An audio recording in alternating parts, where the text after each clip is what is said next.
कुंभ मेले का वर्णन न तो शास्त्रों में है, न ग्रंथों में है, पुराणों में है।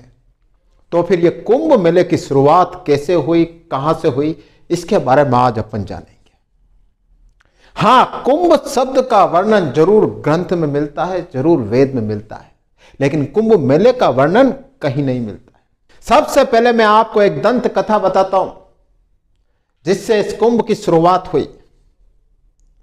कहते हैं कि जब समुद्र मंथन होता है देवताओं और दानवों के बीच में, हां लेकिन एक बात नोट करना, इस समुद्र मंथन का जिक्र मत्स्य पुराण में अवश्य है, यह फैक्ट है।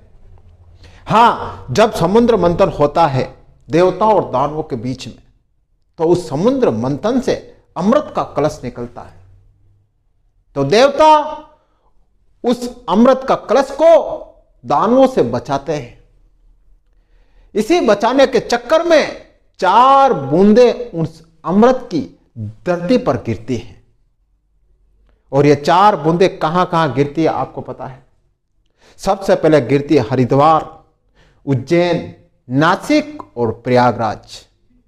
इन चारों जगह पर अमृत की बूंदें गिरती और ये चारों जगह पवित्र हो जाती है।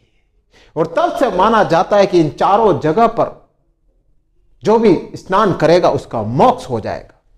और इन चारों जगह पर नदियों का संगम है, ध्यान रख लेना। और इन जगह जो नहाता है ना उसको मोक्ष मिल जाता है। और फिर इन चारों जगहों पर कुंभ की शुरुआत होती है। अब शास्त्रों में क्या है यह देखिए आप।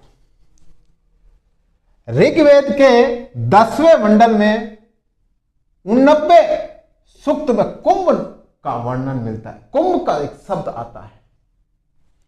फिर आप अगर महाभारत में जाओगे तो महाभारत में भी प्रयागराज का वर्णन मिलता है कि प्रयागराज में जो स्नान करेगा उसको मोक्ष की प्राप्ति होगी।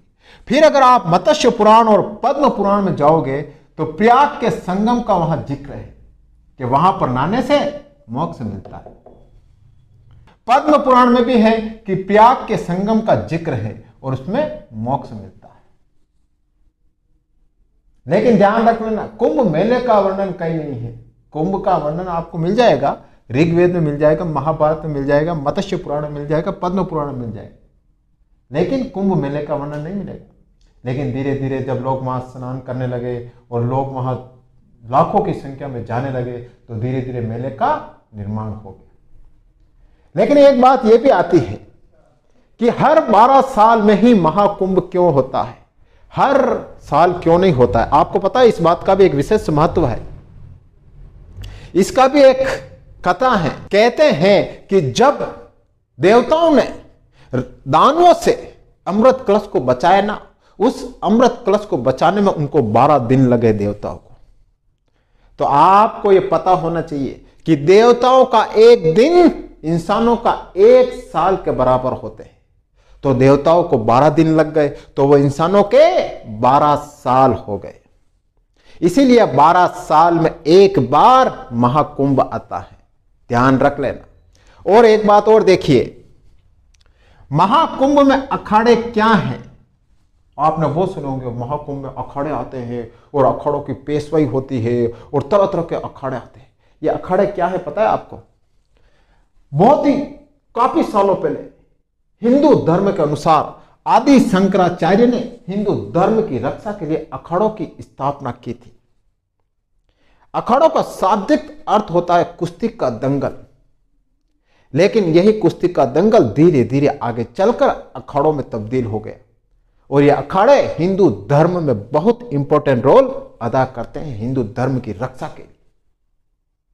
टोटल 13 अखाड़े हैं और इन 13 अखाड़ों का अलग अलग कार्य है। देखिए, कुल 13 अखाड़े हैं। ये 3 भागों में बटे हैं।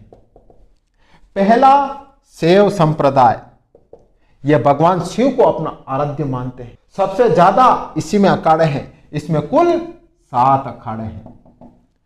फिर होता है वैष्णव संप्रदाय, इसमें कुल 3 अखाड़े हैं।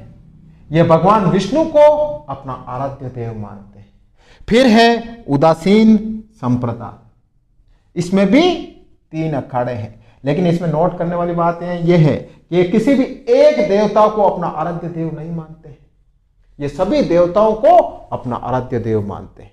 तो कुल 13 अखाड़े हैं जो कुल 3 भागों में बटे हैं, शैव संप्रदाय, वैष्णव संप्रदाय और उदासीन संप्रदाय। अब आप लोगों ने देखा होगा कि कुंभ में नागा साधु का विशेष महत्व होता है, और आपने यह भी नोट किया होगा कि नागा साधु सिर्फ कुंभ के दौरान ही दिखते हैं, बाकी कहीं नहीं दिखते, गायब हो जाते हैं। लोग बड़ा सडन सरप्राइज करते हैं कि ये कुंभ में आते हैं, महीना 2 महीना रहते हैं, फिर गायब हो जाते हैं। आखिर ये जाते कहां हैं? देखिए जाते कहां हैं नागा साधु। सबसे पहले कुछ नागा साधु हिमालय चले जाते हैं, वहां हिमालय की गुफाओं में, कंदरों में बैठकर तपस्या करते हैं, उसमें लीन रहते हैं। और आपको पता है नागा साधु इतनी भयंकर ठंड में भी, अभी कितनी ठंड पड़ रही है, इतनी भयंकर ठंड में भी कुछ भी नहीं पहनते हैं, बस राख अपने शरीर पर लपेट लेते हैं। यही उनकी शक्ति होती है, वो अपने शरीर को कंट्रोल कर लेते हैं।